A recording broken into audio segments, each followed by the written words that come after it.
focus? You know, I could just look at the screen and then I'd know. Hey guys, it's me, I'm back. Welcome to day 5 of the 12 days of Vlogmas. We're almost halfway through, and I'm not going to lie, I almost forgot to make a video today. Mainly because I'm not feeling great. I'm in a lot of pain. My jaw has been playing up. I didn't sleep all that well. I'm on some painkillers, and I'm just trying to get through the day. Because, well, it's cold, so my knee and my back hurt. And then because it's broken and deciding to do everything else, my jaw is playing up. But I'm not going to let that stop me from making today's video, which is my top 3 phones of 2017 and why I like them. Starting off with one I don't actually have on me at the moment. I should be getting one soon, can't promise, but either way, it is the Google Pixel 2 XL. Now hear me out, the Pixel 2 XL has had some serious bad press around it, and for good reason. The early models had appalling displays. The color accuracy was completely shy. I don't even know what it was trying to, I don't know what color space it was trying to achieve, but it wasn't close to any of them. There was really poor batch control, so you could see 2 phones from the same batch that would look completely different. Hotspots, viewing angles, color shift, there were so many issues with the Pixel 2 XL's display, some of which can be fixed by software updates, some can't, some just kind of have to be worked out as the batch improves. But literally everything else on the Pixel 2 XL is amazing. It has a standout camera, it is ridiculously fast. It's the speakers on the front, there's dual stereo speakers on the front. They look amazing. They sound amazing. Some people aren't a fan of the fact that it doesn't have a headphone jack. Honestly, that doesn't bother me. I actually have more pairs of USB-C headphones and Bluetooth headphones than I actually have 3.5mm headphones. So it's not really much of an issue to me. Now, what is an issue to me is price. Current price of the Pixel 2 XL is somewhere around like £800. That's a lot. And I know it's competing with iPhones and Galaxy Note 8 or S8 Plus, but either way, it doesn't stop it being really expensive. Would I buy the Pixel 2 XL? Off contract, no. It's so expensive. But if I were already tied into a contract and I was fine with that, I'd probably end up getting a Pixel 2 XL because it's a seriously good phone. And I am amazed at what Google is able to do in software, on the camera, because I remember all the way back to the Nexus S. So I can't remember much of the original Nexus 1's camera performance. The Nexus X onwards had pretty appalling cameras. The Galaxy Nexus wasn't great. The Nexus 4 definitely wasn't great. I've still got one upstairs. The Nexus 5 was usable if you knew what to do. The Nexus 6 was just a crapshoot. The Nexus 6P and 5X were decent sensors, but they were just slow. And last year's Pixel were amazing. And this year they're even better. So good job, Google. Pixel 2 XL's on my list. Next up on my list is the Huawei Mate 10 Pro, and this one I do have. This is my actual Huawei Mate 10 Pro, so if I've got autofocus turned on, yeah! There you go, look. Figuring out how to work autofocus. So on the back we've got 2 cameras. There's one is a 16 megapixel RGB camera, the other is a 20 megapixel monochrome sensor. There's laser autofocus, there's 2 LED flashes, there's a fingerprint scanner. It's amazing. If we go around to the front, you've got this big 18:9, I hate 18:9, just call it 2:1. You've got this big 2:1 display. You can bring the notification shade down with the fingerprint scanner on the back. It's fast, it has a stellar camera, it's got a huge 4000 mAh battery, it's got Huawei supercharged technology, which means it just, even if you do manage to kill it in a day, this thing charges up so fast. The only thing that's not really to like about it is EMUI, and so much of EMUI can be altered these days. There's getting less and less things I dislike. I changed the launcher, I changed pretty much all the default apps. The only one I haven't changed is the dialer and the camera. because I really like the camera on this. As you all know, I'm not much of a photography person. I try and do more videography, but I try and do what I can. But the camera on the Huawei Mate 10 Pro, no, I don't know why it's just like really meta. But so if I do this right, there we go. You got all the shooting modes. Get this way. You got all the settings.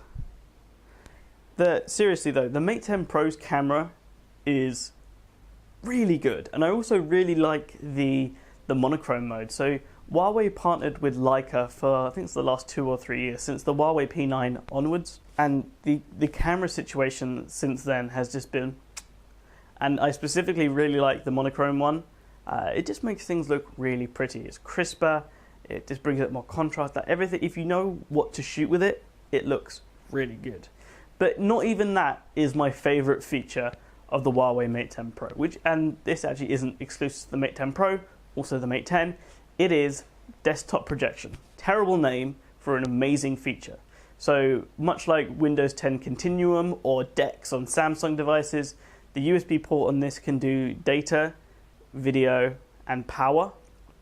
So I don't have it here anymore. I had a monitor with USB-C. So I plugged a keyboard and mouse and power into the monitor, and then a USB-C cable, and then the other end of the USB-C cable plugged into the phone. The phone booted up into this desktop projection mode, and boom! It was a ridiculous, it was actually surprisingly fast desktop experience. So much so that I actually wrote the review for the phone on the phone in desktop. Honestly, it was really good. And obviously, since I had to send that monitor back because it was a review in it, I've since got this. Now this is from Alki. It's the CB-C58. It's got a teeny tiny USB-C cord on one end. You've got 2 on either side. USB Type A 3.1 Gen 1 port, so the big USB at 5 gigabit.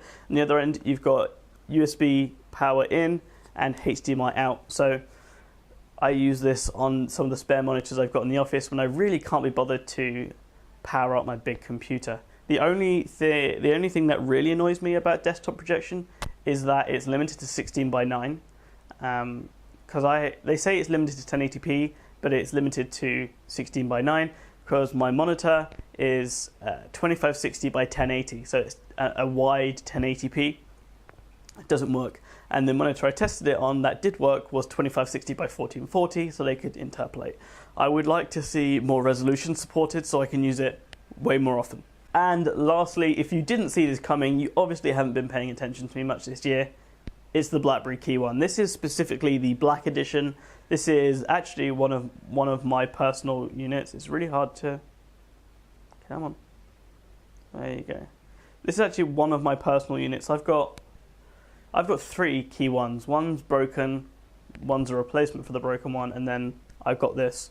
I adore using the Key One. It's built like a tank. It's got a surprisingly good camera. BlackBerry boasted the fact they use the same sensor as the original Pixel. Obviously, sensor doesn't mean everything, but BlackBerry have done some really good stuff with this camera, and I am really impressed. It's obviously not going to match up to the Huawei stuff, but when you think BlackBerry, you don't tend to think of amazing cameras. But I've been able to get some good stuff with this. So it's the BlackBerry. You've got to love the keyboard, and I do. After I think it was about a week of using this, I got really fast on it. And when my first Key One died, the display started to separate and I had to stop using it. I found out I had a really hard time going back to touchscreen keyboard. It got really hard for me to type on those because I just adjusted to not needing them anymore.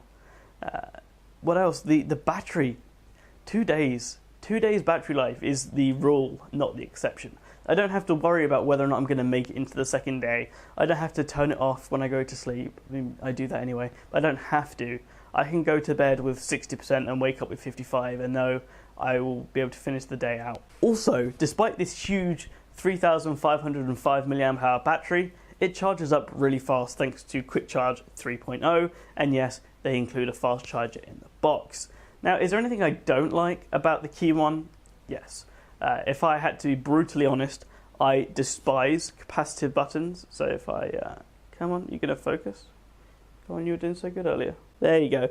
So the capacitive buttons under the screen, I utterly despise these things for multiple reasons. One, the touch targets on them is really, really low. So if I'm typing like either T or a Y or anywhere near there, and my thumb even slightly goes over the top, I've hit the home button so many times. Also, I just don't like the look of them. They clutter up the front, and I'd rather them just not be there.